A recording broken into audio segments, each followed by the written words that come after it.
Hello दोस्तों, आज की इस वीडियो में आप सीखने वाले हैं पासपोर्ट बनवाने के लिए कौन कौन सी डॉक्यूमेंट की ज़रूरत पड़ती है। तो दोस्तों, अगर आप भी अपना पासपोर्ट बनवाना चाहते हैं लेकिन आपको नहीं पता है पासपोर्ट बनवाने के लिए किन किन डॉक्यूमेंट की ज़रूरत पड़ेगी और आप ये भी जान जाएंगे पासपोर्ट बनवाने में कितना खर्च आएगा, तो चलिए शुरू करते हैं। तो दोस्तों, यहाँ पर पहला डॉक्यूमेंट है, आपके पास आधार कार्ड होना ज़रूरी है। यहाँ पर आधार कार्ड बहुत ही महत्वपूर्ण माना गया, यानी आपके पास आधार कार्ड होना ही चाहिए। और दोस्तों, यहाँ पर आपका दूसरा डॉक्यूमेंट आपके पास 10th या 12th की मार्कशीट होनी चाहिए।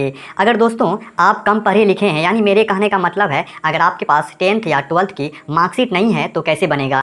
यहाँ पर दोस्तों आपको घबराने की ज़रूरत नहीं है, आपका भी यहाँ पर पासपोर्ट बन जाएगा। पासपोर्ट का कैटेगरी थोड़ा अलग होगा। अगर आपके पास 10th या 12th की मार्कशीट नहीं है तो आपका ईसीआर पासपोर्ट बनेगा। यानी ईसीआर पासपोर्ट क्या होता है ये जान लीजिए। ईसीआर पासपोर्ट जो होता है वो 18 देशों में जहाँ आप काम करने के लिए नहीं जा सकते हैं।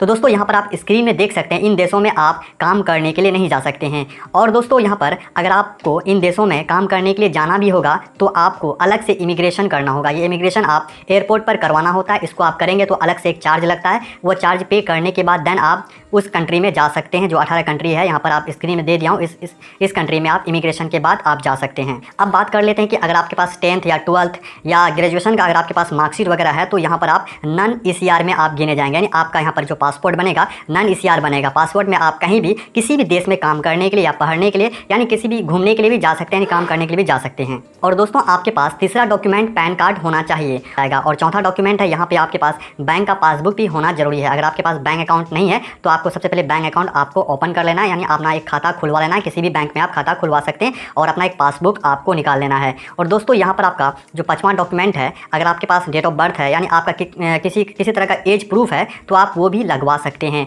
और दोस्तों, अगर आप 10th या 12th कर चुके हैं तो आपको क्या करना है, आप अपना एडमिट कार्ड वगैरह जो भी एक्स्ट्रा डॉक्यूमेंट है उसको भी आपको साथ में रखना है। जैसे आप वेरीफाई करने जाएंगे वहाँ पर हो सकता है आपको एडमिट कार्ड वगैरह वहाँ पर चेक करने के लिए देखा जा सकता है। तो यहाँ पर दोस्तों आपको इन डॉक्यूमेंट को आपको साथ में रखना है और इन डॉक्यूमेंट का जरूरत पड़ती है। और दोस्तों, यहाँ पर बात कर लेते हैं फ़ी की। तो दोस्तों, यहाँ पर जो होता है आपका 36 पेज का एक पासपोर्ट होता है और एक होता है कि 60 पेज का। तो यहाँ पर अक्सर जो होता है यहाँ पे 90% जो लोग होता है वो 36 पेज का ही पासपोर्ट बनवाते हैं। जो इसका चार्ज है यहाँ पर देखेंगे 1500 यानी 1500 इसका चार्ज है। और यहाँ पर देखेंगे जो 60 पेज का है यानी 60 पेज का है तो लगभग इसका जो चार्ज है 2000 है। और दोस्तों, यहाँ पर जो इसका वैलिडिटी है दोनों का 10 साल है। यानी इस जो भी पासपोर्ट यहाँ पे आप बनाएंगे, एक पासपोर्ट जो है यहाँ पे जिसका 1500 है यहाँ पर भी इसका 10 साल वैलिडिटी है, यानी 10 साल तक इसका एक्सपायर एंड 10 साल के बाद ही एक्सपायर करेगा। और यहाँ पे जो 60 पेज का बनाएंगे ये भी 10 साल के लिए। यानी आपको यहाँ पर देख लेना जो भी आपको अच्छा लगे। अगर आप 36 का पेज का बनवाते हैं पासपोर्ट तो आपको लगेगा 1500। अगर आप यहाँ पे 60 पेज का बनवाते हैं तो आपको लगेगा 2000। तो ये आपका जो चार्ज है ये आपका फिक्स है, इतना ही लगेगा। लेकिन आप साइबर कैफे वगैरह में जाएंगे तो वहाँ पे हो सकता है आपको 200-400 रुपये एक्स्ट्रा लगे,